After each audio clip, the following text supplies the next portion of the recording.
Ravi Colours இன்றைய trending பெண்களுக்கான exclusive கலெக்ஷனுடன் kurtis, palazzo pant, Patiala pant, துப்பட்டாக்கள், ஷேப்வேர்கள், நைட்டிகள், பிராண்டட் உள்ளாடைகளும் கிடைக்கும். ரவி கலர்ஸ், நேரு வீதி, ராஜா தியேட்டர் சிக்னல் அருகில், புதுச்சேரி.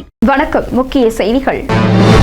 முறையாக ஊதியம் வழங்கப்படாததற்கு கண்டனம். துப்புரவு பணியாளர்களுடன் தலைமை செயலர் வீட்டை சட்டமன்ற உறுப்பினர் முற்றுகையிட்டதால் பரபரப்பு.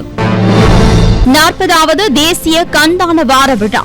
கண்களில் கருப்பு துணி கட்டி மாணவ மாணவிகள் விழிப்புணர்வு பேரணி. 7வது ஊதிய குழு நிலுவைத் தொகை வழங்க வேண்டும். உள்ளாட்சித்துறை முன்பு நகராட்சி கொம்யூன் ஊழியர்கள் காத்திருப்பு போராட்டம். களை கட்ட துவங்கிய விநாயகர் சதுர்த்தி விழா கொண்டாட்டங்கள். பூக்களின் விலை கிடுகிடு உயர்வு. இனி விரிவான செய்திகள். புதுச்சேரியில் அரசு தலைமை செயலரின் வீட்டை சட்டமன்ற உறுப்பினர் சாய்ஜே சரவணகுமார் தூய்மை பணியாளர்களுடன் சென்று முற்றுகையிட்டதால் பரபரப்பு ஏற்பட்டது. புதுச்சேரி அரசின் உள்ளாட்சித்துறையின் கீழ் ஒப்பந்ததாரர்கள் மூலம் துப்புரவு பணியாளர்கள் பணியமர்த்தப்பட்டுள்ளனர். புதுவை முழுவதும் ஒப்பந்த அடிப்படையில் பணியாற்றும் துப்புரவு பணியாளர்களுக்கு ஒரு சில மாதங்களாக ஊதியம் வழங்கப்படவில்லை என்று தெரிகிறது. இந்நிலையில் ஊசுடு தொகுதியில் துப்புரவு பணிகள் ஈடுபட்ட தொழிலாளர்கள் தங்களுக்கு 3 மாதமாக ஒப்பந்ததாரர்கள் ஊதியம் வழங்கவில்லை என்று கூறி லாஸ்பேட்டை ECR சாலையில் உள்ள முன்னாள் அமைச்சரும் தொகுதி சட்டமன்ற உறுப்பினருமான சாய்ஜே சரவணகுமாரின் வீட்டுக்கு அதிகாலை சென்று முறையிட்டனர். ஊதியம் வழங்கப்படாததால் குடும்பத்தை நடத்துவதில் சிரமமாக உள்ளது என்றும் தெரிவித்தனர். இதனைத் தொடர்ந்து சாய்ஜே சரவணகுமார் துப்புரவு பணியாளர்களை அழைத்துக் கொண்டு கோரிமேடு இந்திராநகர் பகுதியில் உள்ள தலைமை செயலர் சரத் சவுகான் வீட்டிற்கு சென்றார். சுமார் அரை மணி நேரத்திற்கு மேலாக வீட்டின் வெளியே துப்புரவு பணியாளர்களுடன் சாய்ஜே சரவணகுமார் காத்திருந்தார். அங்கு வந்த கோரிமேடு காவல்துறையினர் துப்புரவு பணியாளர்களுக்கு ஊதியம் வழங்காவிட்டால் இந்த இடத்தை விட்டு செல்ல மாட்டேன் என்று திட்டவட்டமாக தெரிவித்துள்ளார். உடனடியாக தலைமை செயலர் சரத் சவுகான் சட்டமன்ற உறுப்பினர் மற்றும் துப்புரவு பணியாளர்களை வீட்டுக்குள் அழைத்து அவர்களின் குறைகளை கேட்டறிந்தார். இன்னும் ஓரிரு தினத்தில் துப்புரவு பணியாளர்களுக்கு ஊதியம் வழங்கப்படும் என்றும் தலைமை செயலர் உறுதியளித்தார். இதன் அடிப்படையில் சட்டமன்ற உறுப்பினர் சாய்ஜே சரவணகுமார் மற்றும் துப்புரவு பணியாளர்கள் அனைவரும் அங்கிருந்து கலைந்து சென்றனர்.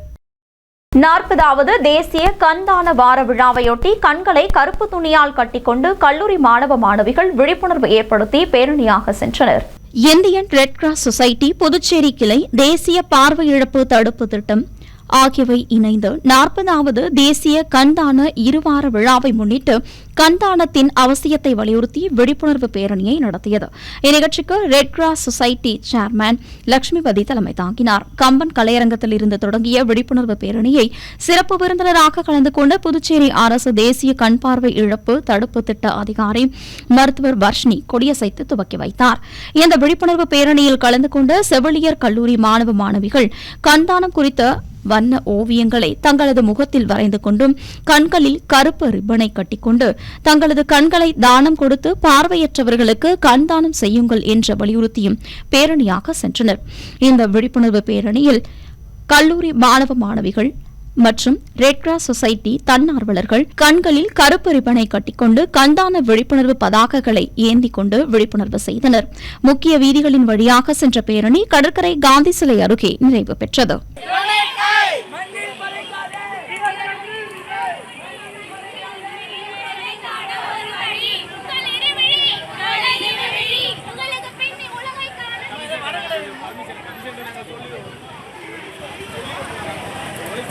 ஏழாவது ஊதிய குழுவின் 33 மாத நிலுவைத் தொகையை வழங்க வேண்டும் என்பன உள்ளிட்ட பல்வேறு கோரிக்கைகளை வலியுறுத்தி நகராட்சி ஊழியர்கள் தொடர் காத்திருப்பு போராட்டத்தில் ஈடுபட்டுள்ளனர். புதுச்சேரி நகராட்சி மற்றும் கொம்யூன் பஞ்சாயத்து ஊழியர்களின் நீண்டகால கோரிக்கையான 7வது ஊதிய குழுவின் 33 மாத நிலுவைத் தொகையை வழங்க வேண்டும் என்பன உள்ளிட்ட 4 அம்ச கோரிக்கைகளை வலியுறுத்தி ஊழியர்கள் பல கட்ட போராட்டங்களில் ஈடுபட்டனர். ஆனால் ஊழியர்களின் கோரிக்கையை நிறைவேற்றாத உள்ளாட்சித்துறை நிர்வாக அலட்சிய போக்கை கண்டித்து புதுச்சேரி மாநில நகராட்சி மற்றும் கொம்யூன் பஞ்சாயத்து ஊழியர்களின் கூட்டு போராட்ட குழு சார்பில் விடுப்பு எடுத்து தொடர் காத்திருப்பு போராட்டம் உள்ளாட்சித்துறை அலுவலகம் முன்பு நடைபெற்றது. ஊழியர் சங்க ஆலோசகர் ஆனந்த கணபதி தலைமையில் நடைபெற்ற காத்திருப்பு போராட்டத்தில் உள்ளாட்சித்துறையில் பணிபுரியும் சுமார் 200க்கும் மேற்பட்ட ஊழியர்கள் கலந்து கொண்டு தங்களின் கோரிக்கைகளை வலியுறுத்தி கண்டன கோஷங்களை எழுப்பினர். ஊழியர்கள் வேலை நிறுத்த தொடர் காத்திருப்பு போராட்டத்தில் ஈடுபட்டு வருவதால் துறை பணிகள் வெகுவாக பாதிக்கப்பட்டுள்ளது குறிப்பிடத்தக்கது.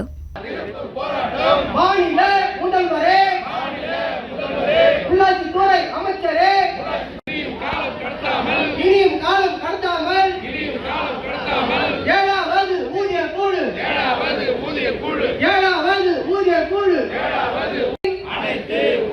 ஆகஸ்ட் 27ஆம் தேதி விநாயகர் சதுர்த்தி விழா கொண்டாடப்பட உள்ள நிலையில் புதுச்சேரியில் பூக்களின் விலை கிடுகிடுவென உயர்ந்துள்ளது.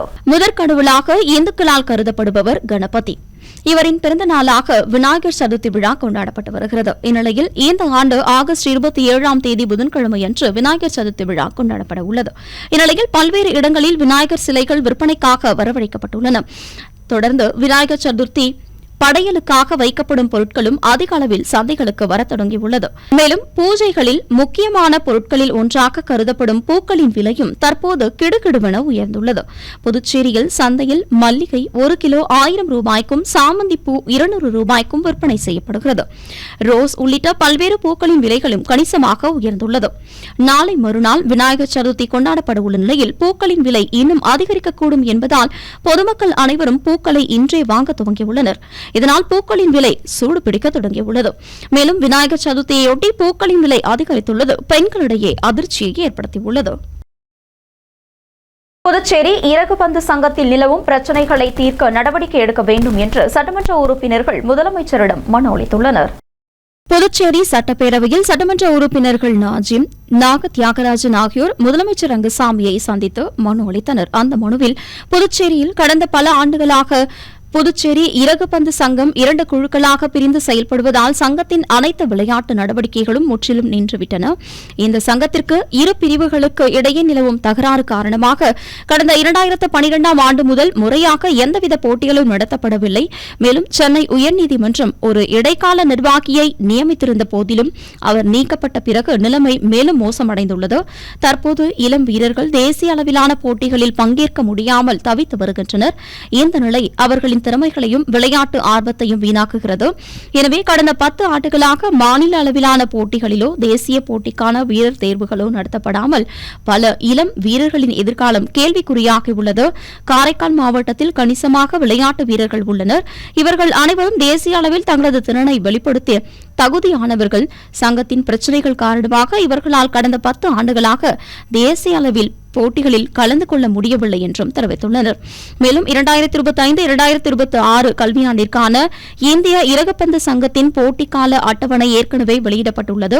அதில் வரும் செப்டம்பர் 2ஆம் தேதி அன்று ஹைதராபாத்தில் நடைபெறவுள்ள தெற்கு மண்டல இறகுபந்து சாம்பியன்ஷிப் போட்டியும் அடங்கும்.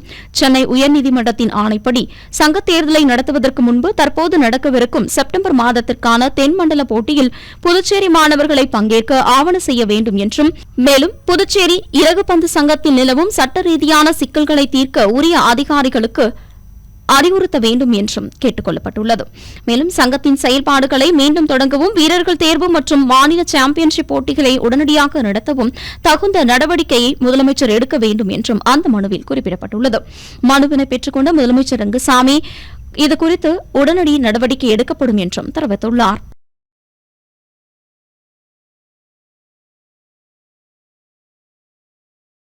புதுச்சேரியில் உள்ள தொழிலாளர்கள் ஈஸ்வரம் திட்டத்தில் பதிவு செய்ய தொழிலாளர் துறை கேட்டுக் கொண்டுள்ளது. புதுச்சேரி தொழிலாளர் துறை ஆணையர் வெளியிட்டுள்ள செய்திக்குறிப்பில், புதுச்சேரியில் பணிபுரியும் சுயதின தொழிலாளர்கள், ஆன்லைன் தள தொழிலாளர்கள், ஒப்பந்த நிறுவன தொழிலாளர்கள், தேவைக்கேற்ப தொழிலாளர்கள் மற்றும் தற்காலிக தொழிலாளர்களுக்கான நலத்திட்டங்கள் மற்றும் வேலைவாய்ப்பு அமைச்சகம் சார்பில் ஈஸ்வரம் எனும் வலைத்தளம் உருவாக்கப்பட்டுள்ளது. இந்நிலையில் புதுச்சேரி தொழிலாளர் துறை இத்திட்டத்தில் பயனாளியாக இணைய சிறப்பு முகாம் ஆகஸ்ட் 25ஆம் தேதி முதல் வரும் 5ஆம் தேதி வரை காலை 10 மணி முதல் மாலை 5 மணி வரை அனைத்து பொது சேவை மையங்களிலும் நடைபெற உள்ளதால் 16 வயது முதல் 59 வயதிற்குள் உள்ளவர்கள் ஆதார் அட்டை, வங்கி கணக்கு புத்தகம், ஆதாருடன் இணைக்கப்பட்ட தொலைபேசி எண் ஆகியவற்றை எடுத்துக்கொண்டு இந்த திட்டத்தில் பதிவு செய்து பயன்பெற வேண்டும் என்று கேட்டுக் கொண்டுள்ளார்.